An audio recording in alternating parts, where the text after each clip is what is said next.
kuncinya adalah siapakah saya dan siapakah dia. Ketika saya sadar siapa saya, biasanya perlahan-lahan perasaan itu terkikis. Meskipun sebenarnya perasaan yang sama masih tertinggal kan. Tapi cara menempatkan dirinya itu berbeda. Ranum, metik yuk. Yo, halo teman-teman semua. Halo semua teman-teman. Bapak-bapak, Selamat ibu-ibu, saudara-saudara pagi, terkasih dalam selamat Yesus siang. Kristus. Amin. Apa kabar? Iya, kami baik. Kami baik pasti. Anda, Kalian? nah itu. Kembali lagi bersama kami berdua di sini Ya. Saya Tobi, dan saya Aldi Ya. dalam podcast Ranum yang paling hebat, paling hebat ya. paling terbaik, Bener. paling Masa. terbaik. Udah paling Udah terbaik. paling terbaik Iya, lagi. ha. Nah, di episode Episode keberapa, Mas? kelima 5. dalam episode ngosek teman. Oh, saya teman. Iya. Hampir lupa. Hampir lupa, enggak apa-apa. Mas Tobi, kenapa kita pakai jaket kayak gini sih, Iya, Mas? ini karena ada sangkut pautnya Haluan. dengan seseorang. Nah, seseorang yang kita undang hari ini. Iya. Kenapa? Apa sih hubungannya? Ini jaket apa sih Jaket sebenarnya? apa? Ini terasa berat ketika saya pakai. Sumuk, Iya. terasa Ya, panas. Iya. Gitu. Rasanya Iya. itu pengen dicopot tapi Bener. Sayang. Iya. ya sayang dengan tamu kita hari ini gitu. Tamunya juga berat. Ya, bukan tamu. hanya jaketnya yang berat. Ya, ini episode spesial, Spesial sekali. tamunya berat ya, bukan karena ukurannya tapi karena kualitasnya. Kualitasnya, Nah, kualitasnya tuh pendalamannya. berat sekali. Siapakah dia? Ini dia. Iya. Romo Didi. Wuh, da, da, da, da, ding, ding. Saya metu yang keluar biksu. Biksu. Big Show jare. Apa kabar Romo Didi? Baik. Dengar kemarin habis ulang tahun. Oh iya. Kemarin kapan? Ya, kemarin beberapa hari yang Telat ya, Mo, ya? lalu. Terlambat ya. Mo? Oh, telat oke. Oh, Aduh, iya. ya mohon maaf Romo ya. Untuk siapa tahu kan teman-teman di rumah nggak tahu. Oh, Romo Didi ulang tahun. Ulang tahun Oh, apa? Nah, tahu kok, kalian aja yang nggak tahu. Iya. Jadi 1 tahun sekarang. ya, Romo 1 Didi. tahun ulang tahun Tahun tahbisan tahbisan, ya, gitu. bukan ulang tahun seperti biasanya, Benar. tapi ulang tahun tahbisan Tahbisan. teman-teman. Selamat ulang tahun Romo, Terima semoga kasih, terima kasih. tambah semangat dalam jalan panggilannya. Selesai Ki. Acaranya selesai. Belum. Oke. Gimana mau kabarnya setelah 1 tahun tahbisan itu? Kabarnya Hmm? tentu saja yang paling kelihatan kan berat badan tambah, ukuran baju melebar. Yang melebar tuh ukuran bajunya, Heeh. bukan Romonya yang melebar. Iya kan itu konsekuensi dari berat badan dan lebar badan yang tambah banyak toh. Oh. Iya toh? Bener. Heeh. Jadi kaos itu menyesuaikan badan. Berarti tandanya bahagia. Oh iya, iya bahagia dalam beberapa hal tapi Memang kalau lain hal apa? Mo? Nggak bahagia? Mo? Atau- di sini itu menurut saya banyak hal yang membuat bahagia sih sebenarnya. Sih sebenarnya. Sih, sebenarnya. Sebenarnya. Ada kata sih. Ada something masih. Bahagianya itu karena satu, ini kan pengalaman pertama saya bertugas atau melayani. Jadi tempat karya yang pertama. Sebagai Romo, ya. Jadi pengalaman pertama itu tentu biasanya bagi orang tertentu itu sangat menyenangkan. Ketemu orang baru, Benar. bertemu lingkungan yang baru, terus apa? ibu-ibu yang baru. Ibu, mamah-mamah muda yang baru. Inang yang baru. baru. Sudah mulai keluar teman-teman. Oke, Panas. pelan-pelan kita akan membuka Sumuk. siapakah itu Romo Didi sebenarnya. Jadi ya itu ketemu orang baru, lingkungan yang baru, tetapi yang paling membuat saya bersukacita adalah karena saya itu apa ya bisa merasakan berbagai macam kegiatan, pelayanan, komunitas, kelompok-kelompok yang mungkin dulu waktu masih di seminari seperti kalian itu belum terbayangkan. Kalau di paroki kan kemungkinan-kemungkinan itu sangat-sangat banyak toh. Lah Iya. itu yang membuat saya bersukacita sih sebenarnya tadi. Oh, itu tadi. Kalau sihnya apa mau? Dukanya berarti. Duka citanya itu karena sebelum saya datang ke sini, sebelum datang ke sini saya itu sebenarnya agak galau. Oh, kenapa Romo? Galaunya adalah gini. Jadi ketika tahu pas tahbisan itu kan diumumkan, Romo Didi ditugaskan di paroki katedral. ya bayangan saya lalu waktu itu, waduh tesis gurung rampung. Masih ada yang menggajah. Iya, dan harus jauh dari Jogja Semarang itu kan jauh. Jaraknya jauh. Heeh, saya pikir bukan saya pada waktu itu karena masih ada teman saya yang sebenarnya sudah selesai. Nah, tapi kenapa saya yang terpilih untuk masuk ke paroki katedral itu yang pertama buat saya galau. Yang kedua, katedral Semarang itu kan dekat keuskupan, ada Bapak Uskup lah sebelah itu lah. Saya kan jadi agak-agak takut kalau mau nakal ya kan. Iya toh, yang Nanti menumpang. nggak diselentik bawa. Enggak leluasa. Iya, Sebelah leluasa Bapak mau mau mau aneh-aneh nanti cepat ketahuan kan kalau dekat Bapak Uskup. Itu yang kedua. Yang ketiga itu karena katedral itu kan apa ya metropolitan. Oh itu. Widin. Metropolitan. Ya saya perkara bener apa enggak tapi itu kan kota pusat apa ya istilahnya provinsi dan keuskupan. Bayangan saya nanti saya akan ketemu dengan orang-orang yang macam-macam bentuknya. Entah itu suku, bentuk dan bangun. Jadi entah itu suku, entah itu latar belakang pekerjaan dan macam-macam. Itu banyak hal itu membuat saya pada awalnya galau. Tetapi sedikit demi sedikit setelah 1 tahun itu tampaknya banyak hal yang membuat saya bersukacita yang saya sebutkan tadi. Ternyata dari pengalaman-pengalaman kuncinya sebenarnya adalah terbuka. Jadi terbuka ya. terbuka pada pengalaman loh, bukan yang lain yang terbuka. Terbuka pada pengalaman. Jadi membuka diri pada perjumpaan, membuka diri pada pengalaman-pengalaman, tidak menutup diri. Ya toh. Itu kuncinya. Sebagai sosok imam yang baik, baik, terbuka pada semuanya. Iya. Kalau sebagai imam termuda tadi kan imam termuda kan dengar-dengar dan memang kenyataannya memang nggak bisa di iya, meskipun wajahnya kelihatan tua ya kan. Iya. Sebelum kalian yang bilang. Itu berarti Romo Didi itu Romo termuda di katedral. Iya. Di Pasturan. Pasturan ini. Sebelum Romo termuda ya.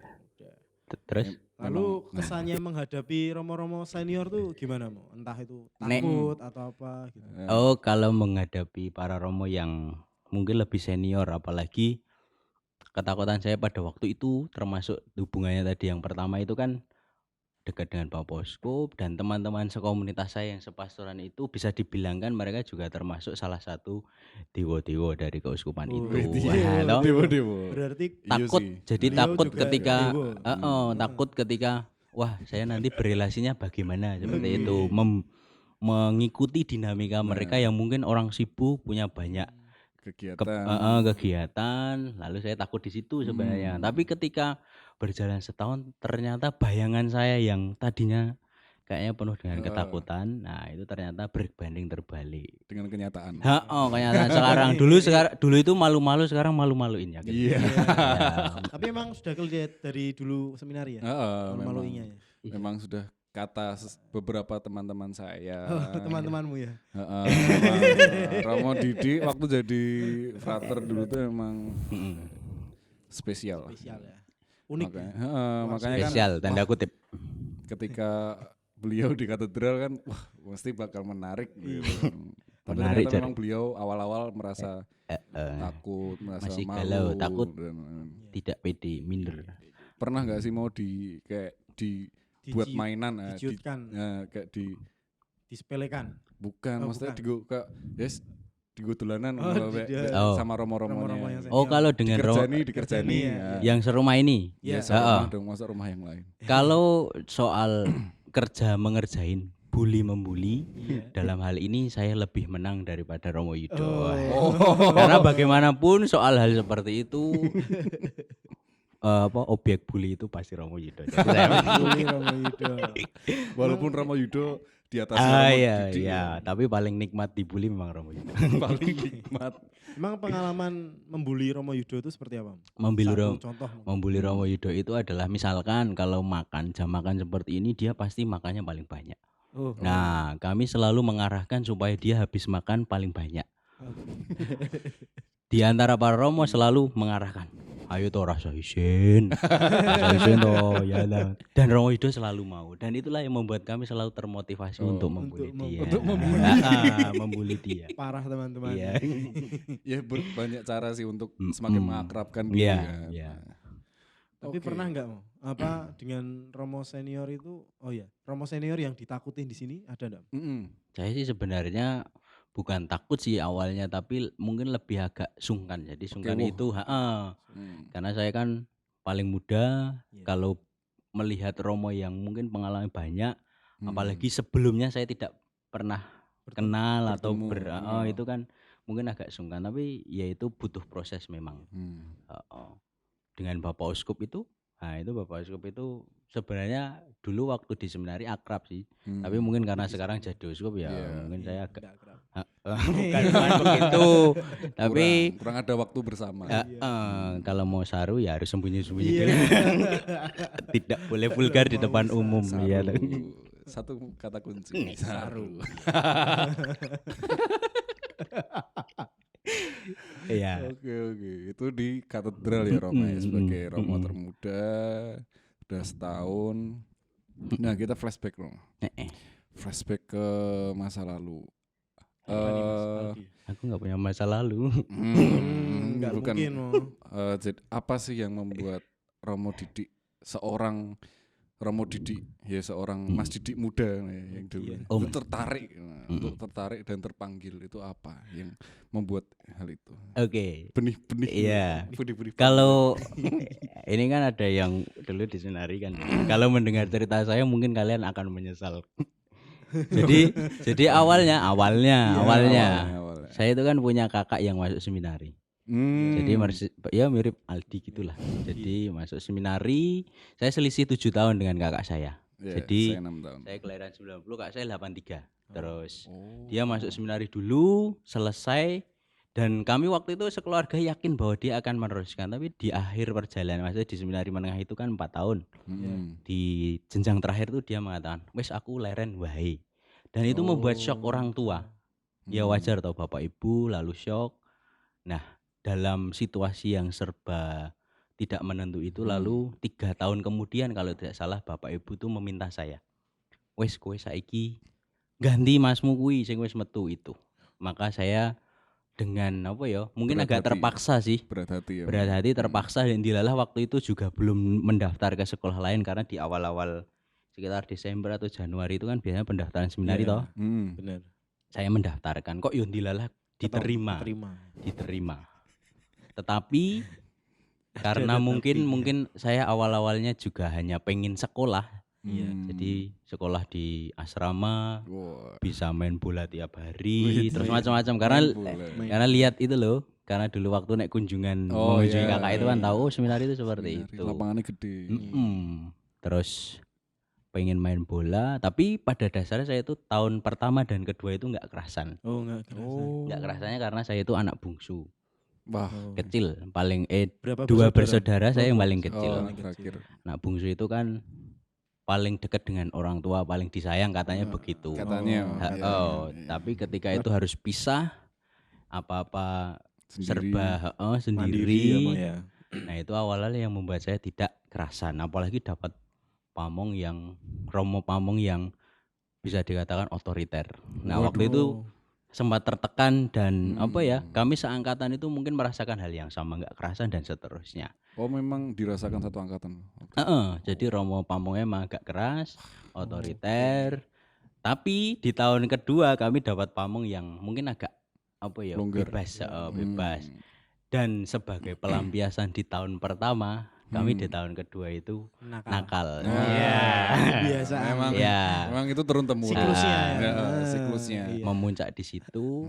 Tapi saya waktu itu belum merasakan panggilan sebenarnya 2 tahun pertama itu. Nah, panggilan itu baru saya temukan di menjelang akhir tahun kedua. Lewat sebuah peristiwa. Jadi waktu itu kita dengarkan.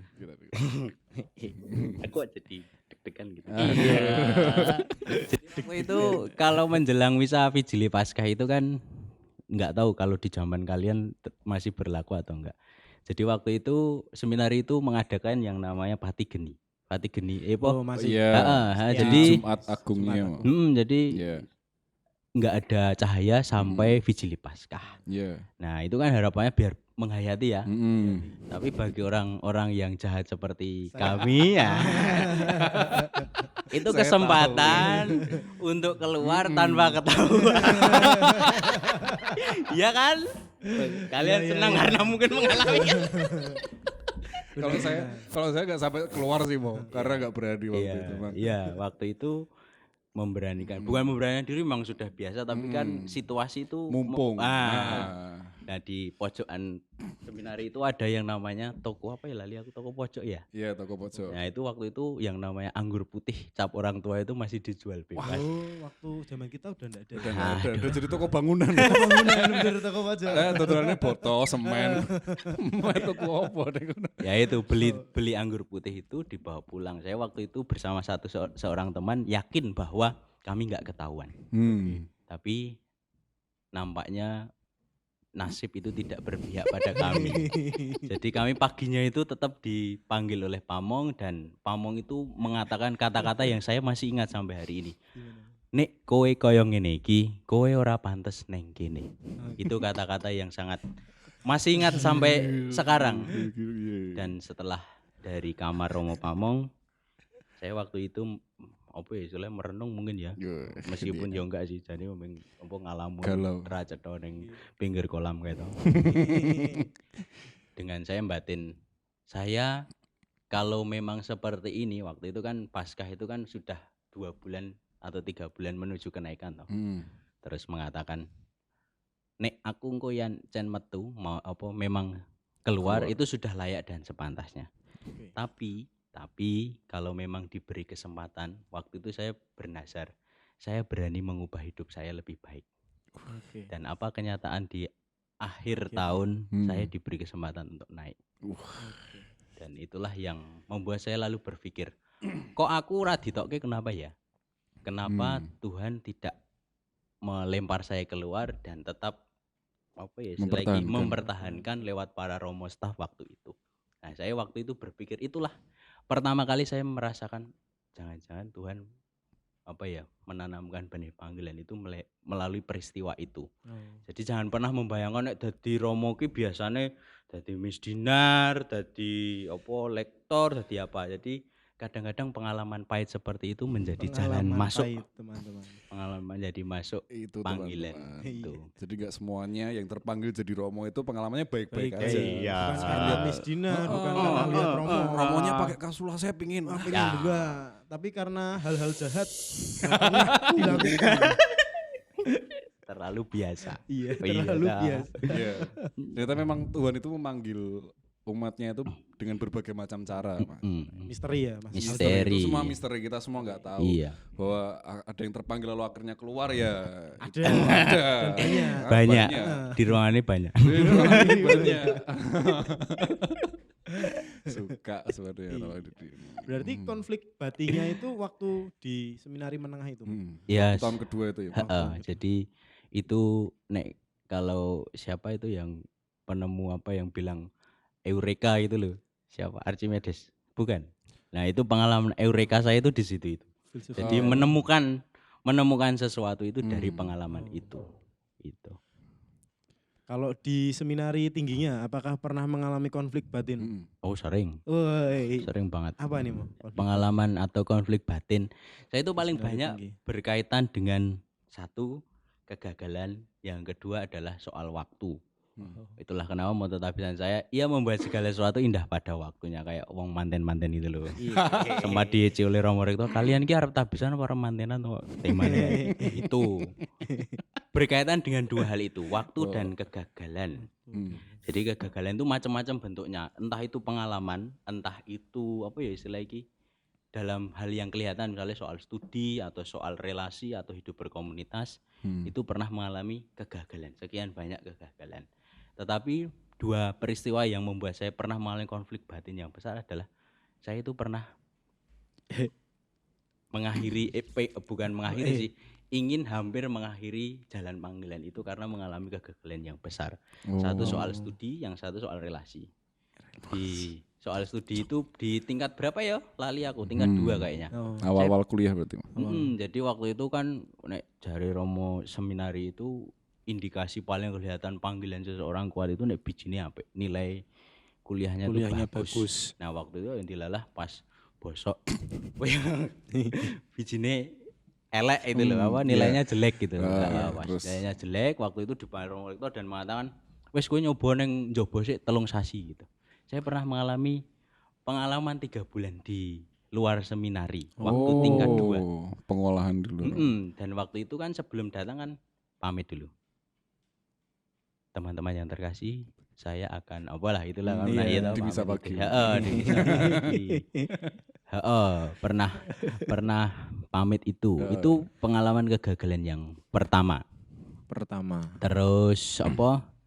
Pengalaman kegagalan yang kedua itu setelah top, terus 1 tahun setelah top kayaknya. Itu juga soal relasi. Jadi waktu top itu masih membawa percik-percik berkas-berkas benih-benih. Waduh. Ketika top dibawa pulang belum selesai dan itu mempengaruhi hidup. Lah waktu itu ditangkap oleh para staf seminari. Kamu pengolahan dulu ya 1 tahun. Itulah kenapa saya bisa sampai Jakarta waktu itu. Sampai kota yang metropolitan itu. Makanya lebih metropolitan dari sini. Benar. 1 tahun. Dan di Jakarta. Salah satunya adalah karena mengolah konflik batin berkaitan dengan relasi. Iya. Itu yang kedua. Kalau yang ketiga ada lagi, Mo? Ketiga enggak ada. Berarti 2. 2. Ya sebenarnya banyak, cuma konflik batin yang terbesar itu berkaitan dengan itu kegagalan. Satu lagi. Yang tadi kan saya sebutkan soal waktu ya. Soal waktu itu apalagi ini menjadi refleksi teman-teman seangkatan saya, yaitu berkaitan soal waktu. Masing-masing punya pergulatan soal waktu. Ada yang panggilannya sudah sangat terlambat, jadi dia masuk seminari sudah tua. Sudah kerja, sudah sarjana. Kok tahu? Iya. Supamong ya. Gitu, iya. Satu itu karena sudah tua, tapi yang lain berkaitan soal tugas air yang mungkin molor. Jadi yang satu pernah mengalami itu, salah satu mungkin kalian kenal wong dulu top. Top di sini dia kan sambil mengerjakan skripsi di sini. Itu. Sampai lupa bahwa waktunya ujian, waktunya studi habis. Jadi harus mengerjakan tes ujian skripsinya. Itu soal waktu. Nah, nek saya ya itu tadi soal mengerjakan tesis yang sebenarnya enggak selesai-selesai, tapi entah kenapa kok boleh ditahbiskan. Itu kan menjadi syukur yang besar. Nah, pergulatannya kan soal satu waktu, soal kegagalan. Itu konflik batin yang terbesar. Tetapi bagi saya pengalaman kegagalan itu lalu membuat saya menjadi yakin bahwa jalan panggilan itu kadang-kadang memang harus seperti itu. Nek ketoke ming datar, menyenangkan, membahagiakan itu mungkin kita malah hati-hati. Jangan-jangan perasaan dan kedalaman panggilan kita itu malah tidak teruji sama sekali. Itu mendalam banget. Iya toh. Itu tadi kenapa kita sebut besar gitu. Kualitasnya. Berat. Besar, berat. Lalu kalau ini Mo, tadi kan menyinggung masalah relasi.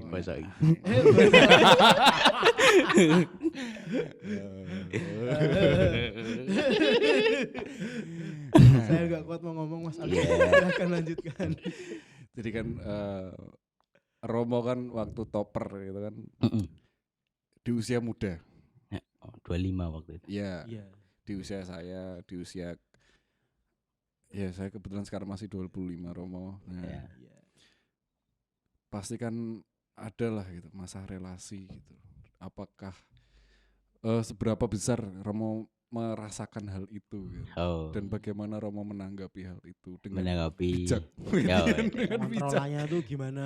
Menikmatinya gimana? Yang benar itu sebenarnya mencicipi dan menikmati. Ada iya. Colek sithik. Iya, sakok metu duit. Oke. Soal relasi sebenarnya berkaitan istilah iki pergulatan soal relasi itu sudah terjadi bukan di 2015. Waktu di seminari menengah itu juga sudah ada, cuma tidak terlalu kuat atau mungkin ya apa ya istilahnya suam-suam kuku. Jadi Gitu ya. kan kalian pernah tipis-tipis. Oh, kira mie tipis-tipis.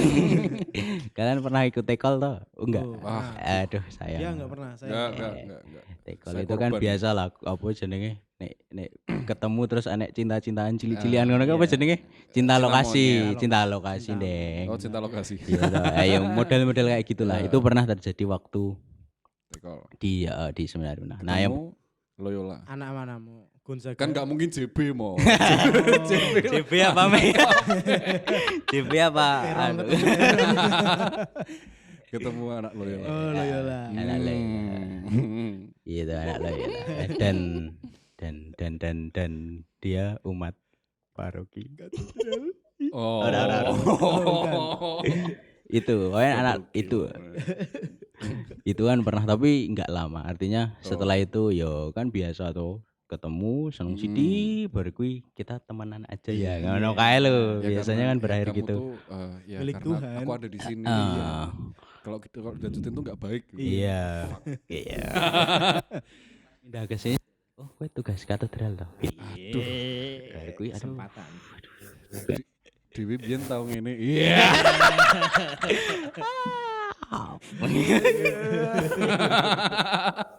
Rasanya tuh bagaimana gitu.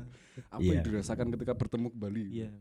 Iya, bukan bertemu kembali sih, tapi kontak-kontakan masih Masih masih baik baik. meskipun orangnya jauh. Maksudnya dia orang Semarang tapi sekarang baru menuntut ilmu di negeri yang jauh. Waduh, Di Sangat luar biasa. hebat ya. Memang berkualitas. Iya, memang berkualitas. Enggak salah pilih. Kenalannya Waktu aja dulu sudah loh. sampai Dulu, luar ah. negeri. Luar biasa. aja kok konangan gitu. Iya. Pernah gak sih ada yang sampai istilahnya sempat menggoyahkan Romo gitu? Ya memang kan pasti merasakan hal relasi yang lebih mungkin kan. Tapi dari beberapa pengalaman itu ada nggak sih yang sampai menggoyahkan sampai benar Aku nggak ya? mau keluar, Tenanan nggak ya? Sampai Pernah sih, maksudnya setidaknya 3 kali yang waktu di seminari menengah pas top itu dan detik-detik menjelang tabisan itu. Jadi 1 tahun sebelum tabisan itu sempat mengalami pengalaman yang sama. Mirip. Tapi waktu itu yang paling kuat adalah ketika top karena waktu itu sampai ketika saatnya pulang ke seminari itu masih sering apa ya? Istilah iki nek demi cinta ngono kae jarak pun akan di Cocok sama Aldi. iya toh, jarak akan dilewati dan itu pernah saya alami fase itu ketika top terus pulang ke seminari. Nah, setengah tahun pertama ketika kembali seminari itu fase-fase maksudnya fase harus ngelaju jauh demi seseorang. nah, itu pernah saya alami. Wow. Tapi iya toh. Tapi Begitunya. di balik itu semua ya saya sih sebagai seorang yang masih muda juga seorang lelaki waktu itu Iya dong.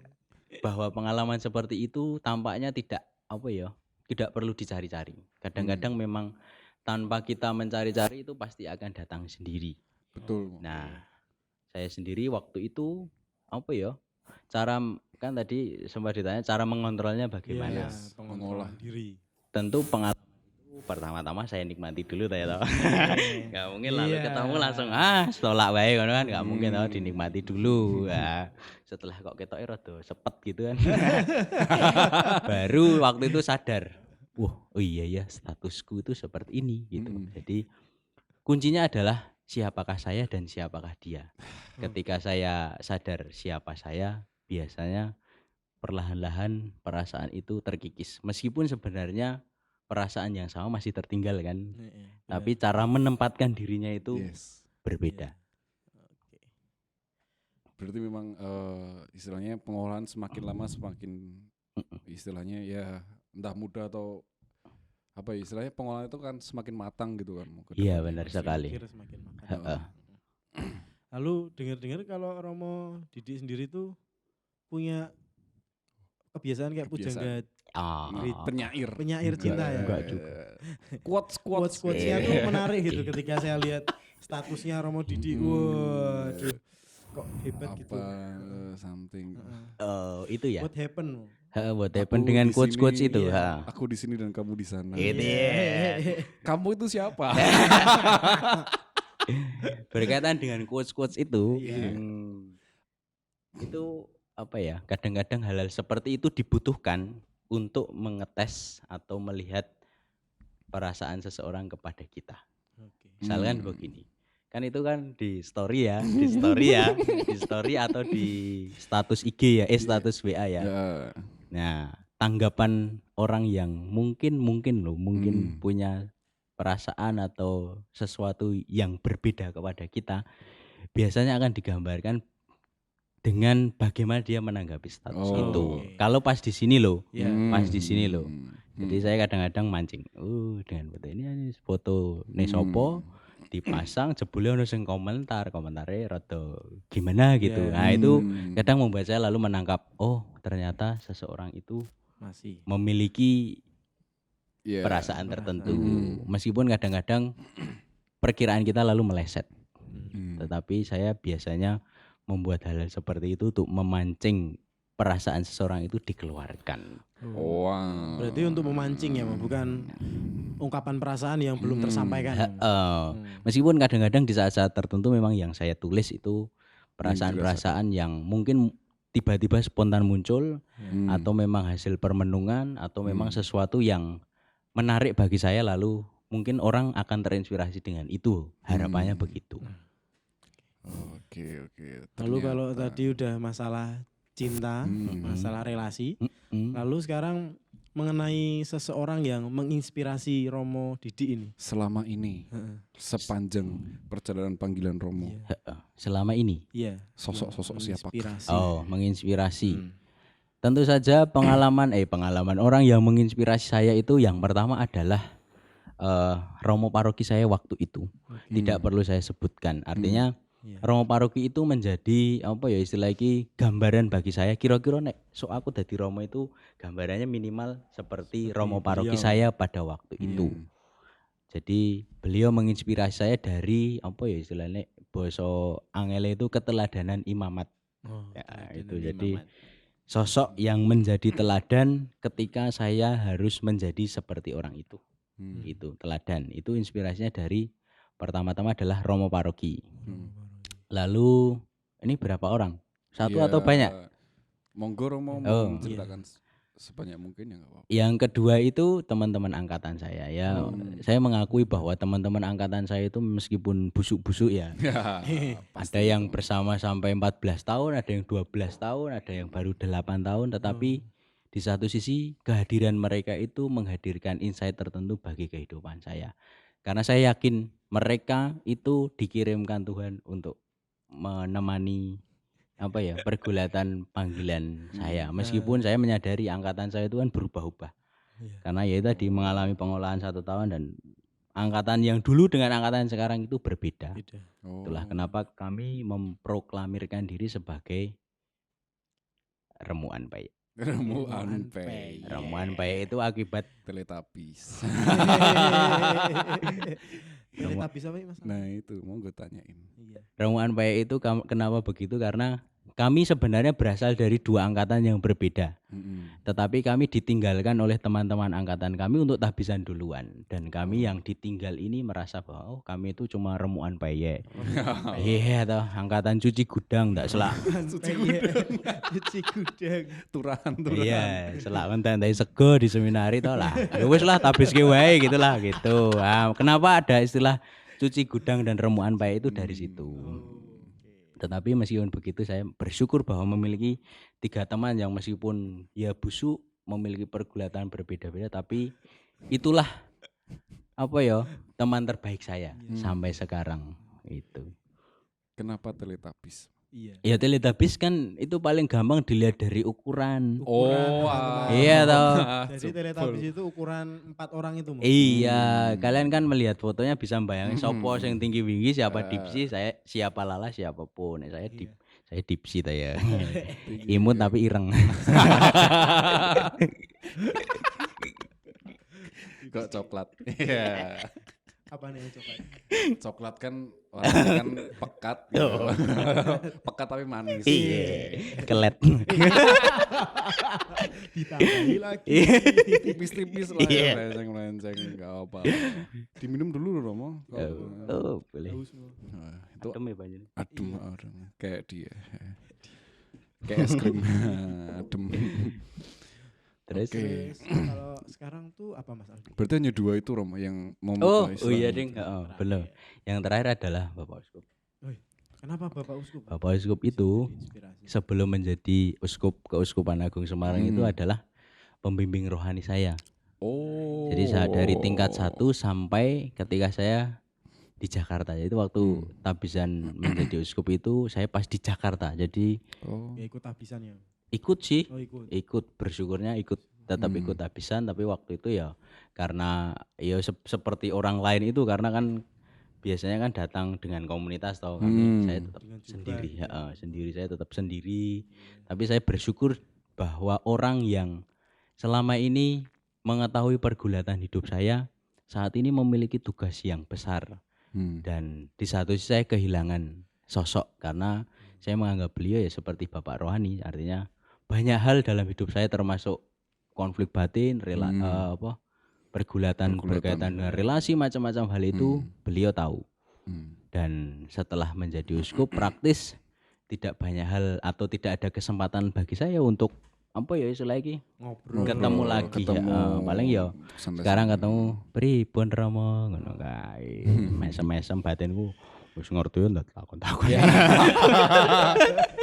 Bapak Uskup kalau mendengar dan melihat ini satu hal yang ingin disampaikan Romo Didi Iya. pada Bapak Uskup. Jadi ya itulah Romo Didi. Iya. Tetap seperti itu. Iya. Seperti Romo Iya Didi. itu. Iya, menginspirasinya di situ karena bapak rohani sampai sekarang. Makanya kalau sekarang ditugaskan di Parokatedral mungkin maksudnya adalah supaya tidak ya nakal-nakalnya kebangetan kan nyanding gitu loh. Iya. Jadi kalau itu terpantau. Bapaknya masih di sini. Iya. Nggak bisa kemana-mana. Coba kalau jauh mesti kebangetan. Nah itu. Jadi Kalau berikutnya nih motivasi nih mau untuk anak-anak muda sekarang terutama mungkin OMK katedral atau OMK dari gereja lain parokial. Untuk supaya bisa menjadi terpanggil gitu katakanlah ya.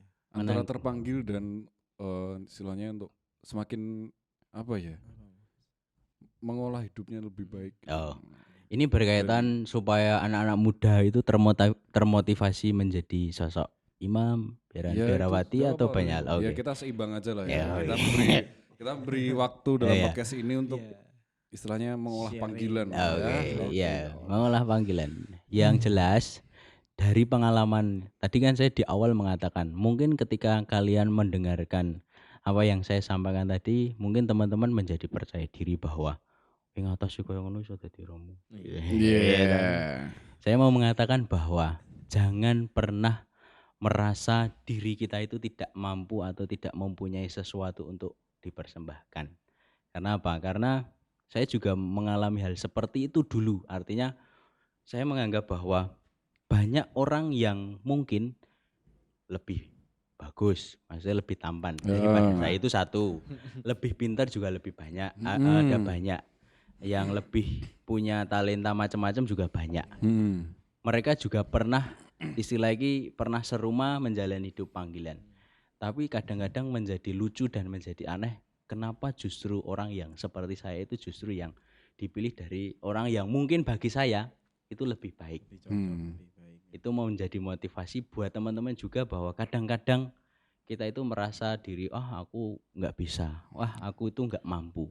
Tapi dalam diri saya setidaknya itu mau menunjukkan bahwa pengalaman-pengalaman yang mungkin pahit, pengalaman-pengalaman yang mungkin gagal itu bisa jadi jalan masuk bagi seseorang untuk merasakan indahnya panggilan Tuhan. Makanya kalian berdua kesempatan masih terbuka. Iya Romo. Iya, kalau kita membicarakan soal kesempatan memang banyak kesempatan Romo. Iya. Memang. Nah, Romo, itu kan tadi kan harapannya Romo. Maksudnya pesan-pesan. ada nggak sih cita-cita Romo gitu ke depannya sebagai imam, baik sebagai imam secara pribadi maupun sebagai imam di paroki dengan pelayanan pada umat gitu. Ada nggak harapan atau cita-cita? Yes. Tentu harapan dan cita-cita saya yang paling besar adalah bahwa saya itu menyadari saya itu masih cah cilik. Nek carane bayi ya masih bocah wingi sore. Dalam hal ini artinya menjadi Romo ya. Iya, benar. Masih anak kemarin sore dan mungkin dari segi pengalaman juga masih sangat-sangat sedikit. 1 tahun jadi Romo, 4 bulannya corona kan. Jadi pengalamannya sedikit lah. Iya tahu sangat sedikit sekali kan pengalamannya. Memang corona. Iya tahu. Ya 4 bulannya kan rebahan. Iya. Tapi udah jogging kan? Iya. Dari situ lalu saya harapannya adalah pengen terus belajar banyak hal. Saya bersyukur bahwa memiliki pertama ditugaskan di paroki yang mungkin notabene adalah pusat banyak kegiatan dekat dengan dewa-dewa lah keuskupan yang dari sana mereka saya bisa belajar banyak hal dari mereka itu. Yang kedua adalah saya punya rekan-rekan komunitas yang bagi saya adalah nek bahasanya orang sekarang ki apa jenenge sengkel lho. Apa jenenge? Oke lho, aku lali lah. Support system. Nah, lho maksudnya saling mendukung satu sama lain. Artinya dalam hal pelayanan komunitas itu mengambil peran penting. Artinya teman-teman sepastoran. Teman-teman bisa melihat bahwa kalau misalkan dengan rekan sepastoran itu mungkin congkrah apa berselisih terus nggak akur itu bisa jadi akan berpengaruh pada kualitas pelayanan. Tapi saya sangat bersyukur memiliki rekan-rekan pastoran yang sangat mendukung dalam banyak hal. Artinya istilahnya merangkul saya sebagai yang paling kecil itu bukan lalu wis lah karepmu gitu enggak, tapi piye hari ini mengalami apa yang perlu kami bantu dan seterusnya. Itu membuat saya bagi saya sebagai anak yang termuda itu merasakan bombongan, artinya dukungan yang besar.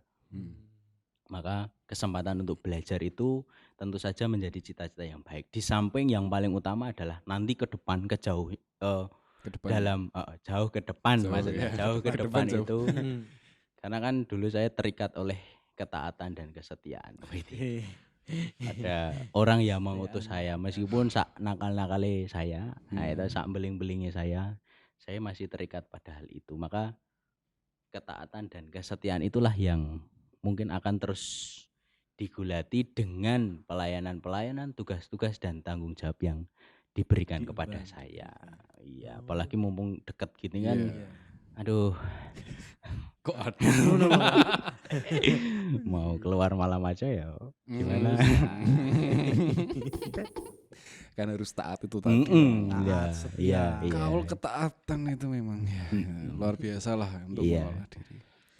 Lalu untuk yang terakhir sebelum closing nih, Mas Andi, kita minta Romo Didi untuk memberikan satu kalimat quotes gitu ya, satu buah quotes gitu untuk teman-teman di rumah, untuk bapak ibu, untuk keluarga, saudara-saudara, agar semakin tergugah lagi dalam hidupnya. Kan tadi kan Romo mengatakan bahwa ya jangan sampai kita itu istilahnya udah negatif thinking dengan diri sendiri gitu kan, bahwa ya ternyata ada hal lain dalam hidup kita yang bisa dikembangkan, yang bisa untuk semakin membuat diri kita lebih baik ke depannya. Nah, monggo Romo untuk kalau quotes sebenarnya ada banyak sih. Cuma dalam hal ini tadi ketika membayangkan kira-kira apa yang mau dikatakan, saya teringat salah satu quotes, bukan quotes sih, perkataan orang tua ketika saya mengalami situasi yang berat.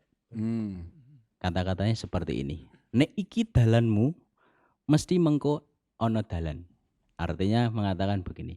Kalau ini yang kamu lakukan sekarang ini adalah jalanmu, pasti nanti ada jalan. Karena apa? Karena kadang-kadang ketika mengalami kegagalan kita langsung putus asa. Aku janjane dipanggil ora sih? Janjane ini adalah bagian dari kehendak Tuhan untuk hidup saya enggak sih? Tapi ketika kata-kata orang tua itu mengatakan, "Nek ku iki sing kamu alami sekarang ini memang jalanmu, pasti nanti ada jalan. Tapi kalau memang tidak jalanmu, pasti enggak ada jalan masuk untuk ke sana." Itu. Luar biasa. Kita beri aplaus buat Romo Didi. Memang itulah tadi Romo Didi teman-teman. Yang berat, yang besar besar pengolahannya, pengolahannya, kegagalannya juga, besar Iya. nilai-nilai hidupnya. juga. Jadi memang nggak salah pilih ketika Romo Didik diutus ke katedral gitu memang. Karena memang Sudah diprediksi iya, tadi ya. sudah diprediksi karena ada Bapak Oskop. Wah, Bapak Oskop yang kono, Romo Didik. Romo Didik. Orang maksudnya memang Semua ini bohong. Semua ini bohong. gitu. Jadi memang istilahnya untuk semakin belajar lebih baik ke depannya dan bisa membagikan pengalaman-pengalamannya. Ya, salah satunya dengan quotes-quotesnya tadi yang katanya ada banyak gitu. Jadi tunggu saja quotes-quotes selanjutnya di IG-nya Romo IG-nya Didik. Romo Didik Apa mau? MO_DIDAW. Mau didau. Iya. Mau didau. Wow. Iya. Jangan lupa di follow, nanti ada story-storynya. Ada giveaway. Iya. Isinya madang kabeh. Isinya kulineran. Ya. Karena itu menunjukkan kebahagiaan Ya, Romo. sukacita. Tante-tante. Oke, terima kasih Romo Didi. Sama-sama. Telah menemani. Iya. di sini. Saya tuh lihat kalian seperti nostalgia. Aduh. Ya. Masih ada jaketnya. Masih, tapi nggak cukup.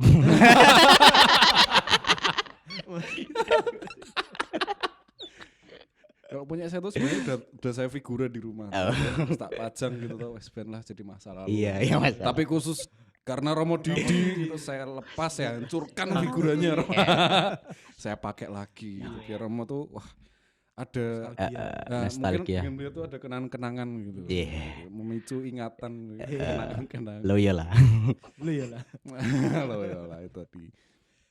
Oke, nanti kalau ada waktu mungkin kami akan mengundang Romo Didik lagi Oke. dengan Tema yang baru, yang lebih kemprah. mungkin something gitu, Yang kemprah. something wow gitu. Yang Mau kemprah. didau gitu, wow. Katanya yang kemproh. Yang kemproh.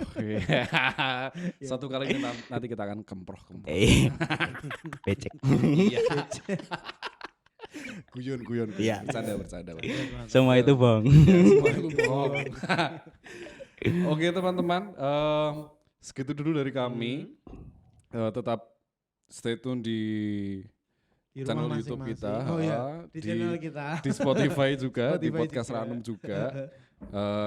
Apalagi Terus Mas? jangan lupa jaga kesehatan, Yes. teman-teman. Pakai masker. Pakai masker, Social distancing, physical distancing. cuci tangan, pakai hand sanitizer. ya pakai sabun dulu. Sabun. Iya, Nah, terus kasih hand Buat cuci sanitizer. tangan tuh. nyabun. Yeah. Nyabun.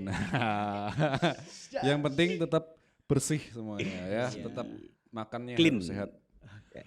Gitu dulu. Oh ya Romo, karena ini di akhir kita mau jargon. Nanti Romo ikut ketika kami ngomong apa namanya podcast Ranum Medek yuk. Romo terus ngomong yo yang heboh Romo.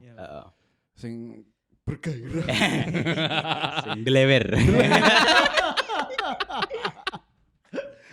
Oke, Mas Aldi silakan.